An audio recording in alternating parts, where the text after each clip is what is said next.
Hey, yo, whoa, we are back. We are back, people, with another episode. Another episode of Ansky's Opinion with your gracious, your humble host, Ski. This is the show about everything and nothing at all, people.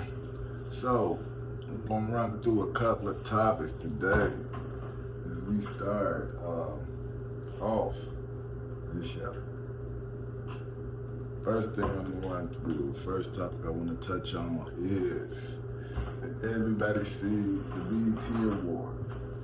So, I got a question. What do y'all think about Druski hosting the BET Award? I think that Druski did a pretty solid job. Very solid, I would say, man. It's pretty.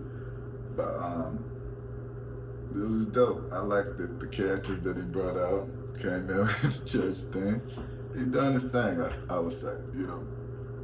But beyond Druski, performance or whatever, what did y'all think about the BET Award? So, I keep hearing things with people saying that, like, this year it looked like they spent more money, they put more into the production, and bringing the show together and making it like how I felt back in the day, before they started getting cheap or whatever with the BET Award. Well, anyway, I got a question. I want to ask, like, okay, so are y'all saying he did a better job than Kevin Hart did last year with him and casting out? See, because that was the passing of the torch, guys. And I talked about that. I spoke on Kevin Hart doing what he did before they did what they did. So as you see, look who they came for. They came for Druski. Then I think it was going to be him and Cat, or him or Cat. And next year it could be Cat. But he knew that that's where it was going to. So instead of them coming in and just replacing him, like I said, I think that he passed the torch where it don't look like y'all pushed me out. I chose to do it, right? So I think that the show was very well put together. I liked how they did what they did. I liked the skit. I said, Druski do, my bad. I see Druski do the Jay-Z whole thing up there with Ice Cube, but I know that everybody that paid attention to Ice Cube would not play into the skit of the whole of this. Like, that's what I said. Jay wields a lot of power in the industry, right? You got a person like Ice Cube who still don't want to say anything to offend a Jay-Z, or do anything to offend a Jay-Z, but that would be like, that's just juice. But he didn't want to play along with the skit to make it seem like he was with joking on Jay. I don't know. In the comments, guys, am I reaching, or do y'all think that,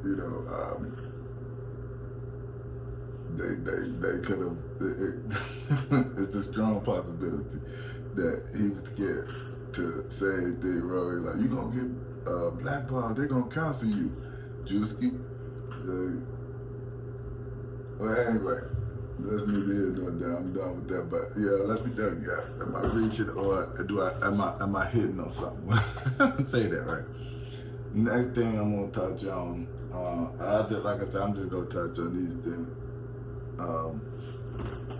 Will be did y'all see Dean and AB and they, Kurt Buckle, Nathan.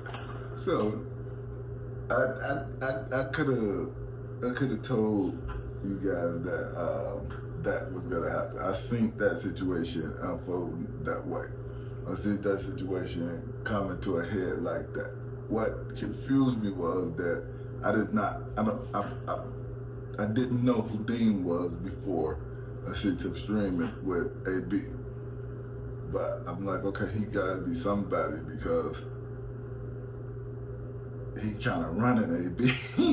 I don't know. This is my opinion. I don't know. This is something that I observed. My observation, it looked like he was controlling the situation to me. And I watched the clips. I saw a couple of clips of them streaming and how their dynamic is, and they are funny together. You know, they do a lot of things that's very gimmicky, I'm gonna say, but it's entertaining. And I think from what I've watched, and I saw a couple of interviews on their situation and some things that unfolded, where AB was probably finna tap Dean's ass. You know, I don't know. Don't get me wrong, pardon my French, but it looked like he was about to get up in that, you know, pause. But you know what I mean? He was finna put his hands on him. He was finna put the paws on him, right? But anyway, it did. It looked very weird to me. It looked very, it didn't look, it didn't look like a partnership. It looked like somebody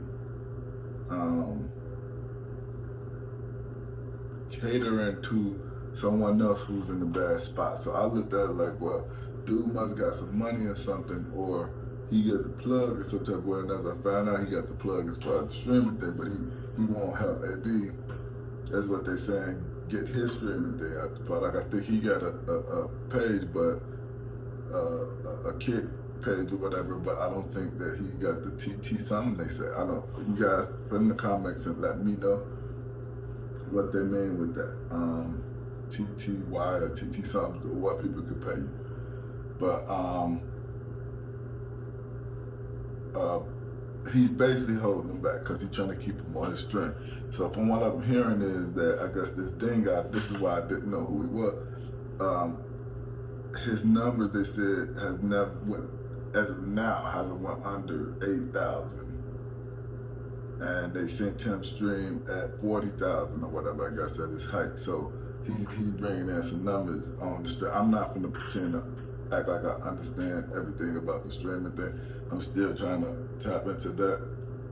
I'm open to any information you guys can send to me through the comments, you know, that y'all do know about the streaming situation. But anyway, the TTY thing or whatever, but you hear the people, they announce, like, a computer voice announced, like, oh, such and such from Seattle just donated you $5. This person, you know, donated you $2. Like, so it just comes across. Like, you getting money, people paying you for streaming, you know, but he don't have, AB don't have that. So the situation seemed on one side, and it's leaning more towards Dane getting the more out of it, but it sounds like now they be making some money or whatever, and Dane feeling like, okay, you should be kicking in. From the argument that I saw. So this is the kerfuffle that I'm talking about here. Dane saying that he's paying for everything, the buses, the food, everything, you know. He feeling like, AB, yeah, he got, like, he was messed up, but okay, now you making money, you should pitch in. Which is understandable, but the way that it looked like he was trying to put AB on blast. What he did can't put him on blast, and that's why he reacted that way, where he was trying to fight him. So, like I said, the way I saw it, it seemed like dude was controlling him. And it was basically like controlling him with money, but I knew that it wasn't gonna last because once he can get some money, and he said in the first month or 2 months he made 6 figures. So AB getting some money now. So, and I think he know his worth. He's the reason why that guy's streaming as much as he's streaming, right? So I'm gonna keep an eye on that situation. I think that they pretty much broken up now. I looked at, but it had nothing been announced that they have been. But they were, like I said, they were a very funny duo. It looked weird to be that, like I said, to be a little like dude was controlling everything. But I'll pay attention to what's going on. Like I said, y'all got any information about the streaming thing, please shoot in the comments. I would like to know more about that part of the industry. Next topic I'm gonna touch on shall be is Corey Holcomb, right? Just checked out the 5150 show. Guys, and he had Faison Love on there, right? My man Faison. I like Faison. I think that he speaks a lot of truth, you know.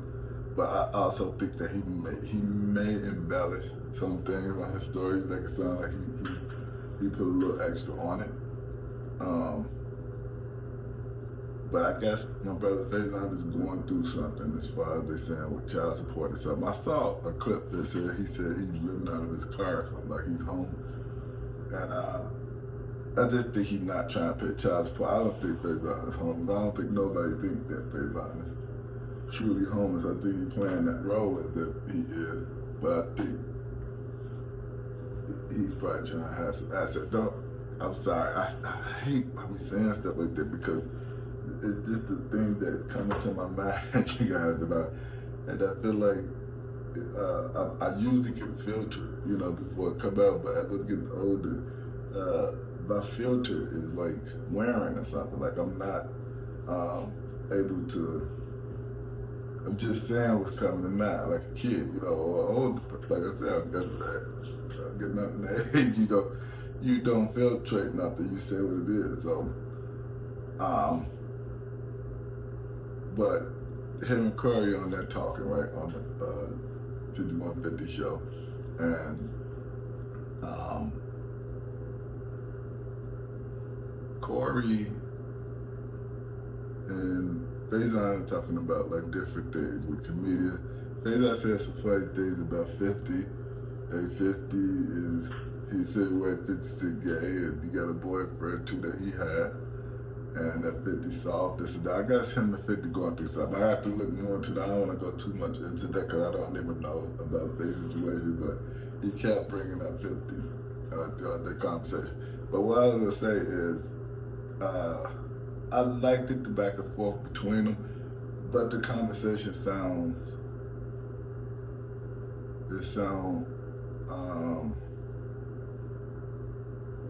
biased.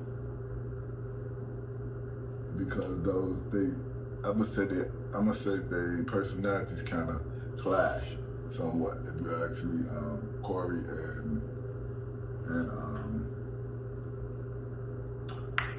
and Faison. But anyway, that's neither here nor there. It was a decent conversation. I liked it. He got cut off in the middle of saying something. It kind of said like a cliffhanger how they did it, but it was really all right episode, I would say. I don't know who this new guy Corey had on there, but I think the guy is opening up for him, you know, on the show, doing the comedy thing. But I'm not gonna get into that either. People, like I said, that's my fellow Chicago brethren. Nothing but love and respect to you, Corey. Keep doing what you're doing. I'm glad that you are getting back into the groove of the way you've been doing your show before the situation happened with, you know, Mr. Daniel. So, next topic, that is all I have for that, guys. But my next topic will be, I gotta talk about it. Everybody heard about it. The internet has been the internet has been a buzz as of late with the news with the footage of the Pooh Shiesty Gucci Man robbery. You know, well, I seen the video. They got Gucci face blurred out. And you can't really see Pooh because they ain't got him in the camera too much, but you can hear him talking. And then the blurred out face, you know it's Gucci Man, his yellow jumpsuit, and he's talking to him, and he said, "Yeah, you done. It's a done deal." And he like, "Nah, nigga, you gotta say what you said." Which he looked like he was trying to walk out the room, but the other young brother, he had the Drake. They say, right? The brr. But anyway, he had the Drake, so he was blocking the door. And they said 30 was doing that and wouldn't let them leave. That wasn't 30. That kid was skinny. Yeah, you know, so that wasn't 30. All right, so that was a lie, you know, within that casework or whatever they said.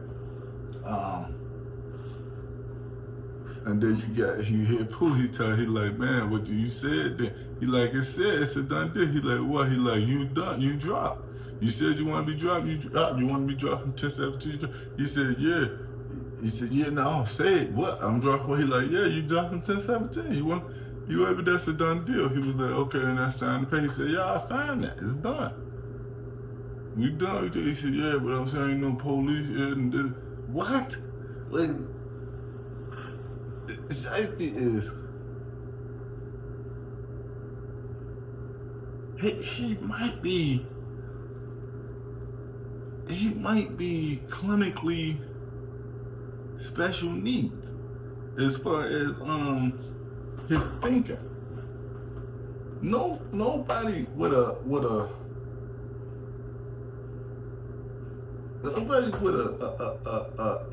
basically functioning brain, right, would think the way that he was thinking. I mean, I know that they say, you know, people do dumb stuff, that you get dumb things, but that just, I mean, in his brain, he thought that what he was doing wasn't going to go to this point, right? While you're on house arrest, you're in GPS, you're being GPS, you got a thing on your ankle that's telling them everywhere you are.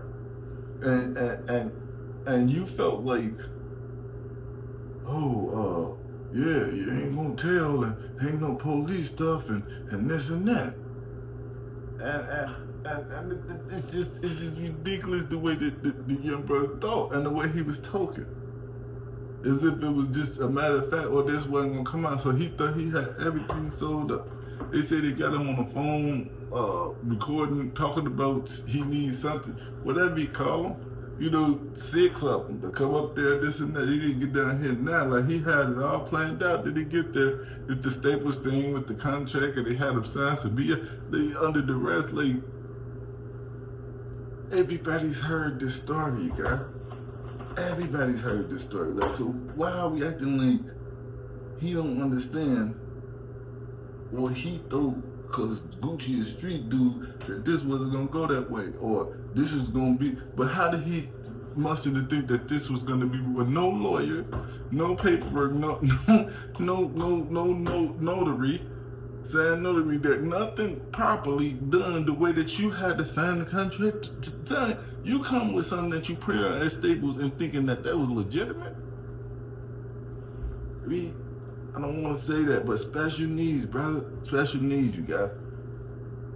The brother have a learning disability, like, and he's functioning, you know, at a very low IQ level. He has to be. There's no other way to explain this, but Pooh Shiesty is special needs, man. No sane person. Not even say sane. No person with a brain, with a functioning, with a high IQ would ever do this and think that this was legitimate and you was doing something with guns, everything, you on camera.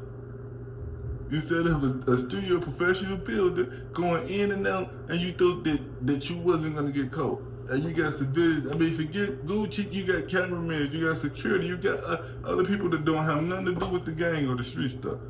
And you thought that this was gonna work out for you. Retardation. And then you had a father who's just as he produced, he's